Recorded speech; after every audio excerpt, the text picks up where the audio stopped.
Welcome to today's Explainer. Let's just jump right in. I want you to think back, really think, to how you felt at the end of your workday yesterday. If you're like, well, most people right now, you probably closed your laptop feeling completely drained, utterly exhausted, and yet, you carried this nagging feeling that you didn't actually get anything meaningful done. You were busy all day, sure, but were you productive? If that hits a little too close to home, I want to immediately validate what you're feeling. You're not crazy, and you are definitely not alone in this. Today, we're unpacking a massive shift in how we work and live. We really have to start by asking ourselves this incredibly provocative question.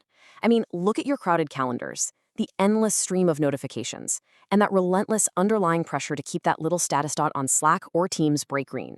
We are spending an enormous amount of energy just proving to our managers and our peers that we're present. But is that actual work? Well, to answer that, we need to look at a rapidly spreading workplace habit. Section 1. The Rise of Task Masking. Okay, let's dive into this. Task masking.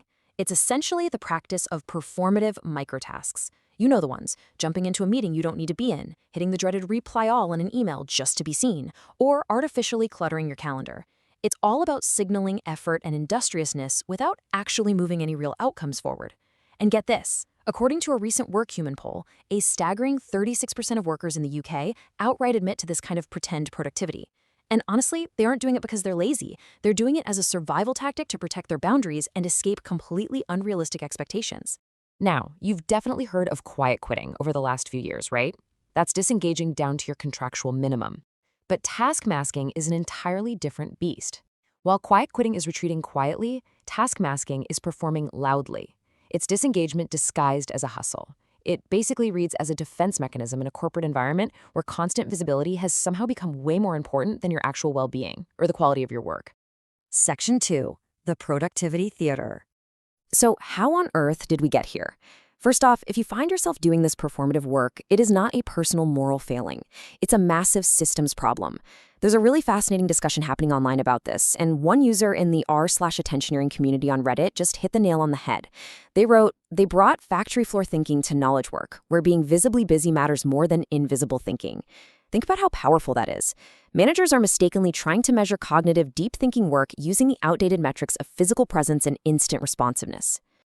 And the data backing this up is just wild. 3 times. According to Microsoft's Work Trend Index, employees are attending roughly 3 times as many Teams meetings right now as they did in February of 2020. This absolute explosion in meetings is driven by what Microsoft literally calls productivity paranoia from managers who simply don't trust hybrid workers. And the result? A crushing collaboration load. The toll this performative work takes on us is absolutely severe. We are talking about tens of billions of work hours lost globally to useless pings and duplicated effort. We're all suffering from telepressure, which is that compulsive, stress-inducing urge to respond instantly to every single notification. We're dealing with literal Zoom exhaustion, where Stanford research shows that close-up eye contact and mirror anxiety just completely zap our energy. And maybe worst of all is digital presenteeism. Surveys show 81% of remote organizations in the UK have unwell workers who feel completely forced to appear online. It fractures our boundaries and it absolutely destroys our sleep. Section 3. The Attention Economy. Let's zoom out to the macro level for a second and anchor this in some academic research. Because your workplace, it's actually just one tiny battleground in a much larger war. As explored in the International Journal of Indian Psychology, our attention has quite literally become a harvested and monetized commodity. You aren't just easily distracted. Your distraction is the core business model of the entire digital age. Now, what's really interesting about this is the core definition of the attention economy, coined by Nobel Prize-winning economist Herbert A. Simon. He revealed a profound truth. When information becomes abundant, human attention becomes scarce. Because we are so oversaturated with content, your focus is the single most valuable currency on the market today. So how do platforms actually capture that currency? It's through something called the variable reinforcement loop. Drawing right on B.F. Skinner's behavioral psychology, tech companies and corporate software alike use unpredictable rewards. A new email, a like, a random Slack message to trigger dopamine releases in your brain. You never quite know when the reward is coming, and that creates compulsive habits that are incredibly difficult to break. It's the exact same psychological mechanism as a slot machine, sitting right there on your desk. Section 4. Rewiring the Human Brain. This constant digital barrage isn't just annoying.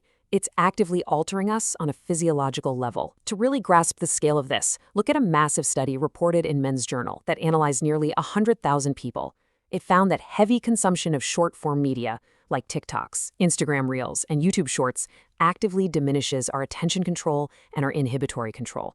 This constant, rapid-fire consumption is directly linked to increased social isolation, elevated anxiety, lower life satisfaction, and completely disrupted circadian rhythms.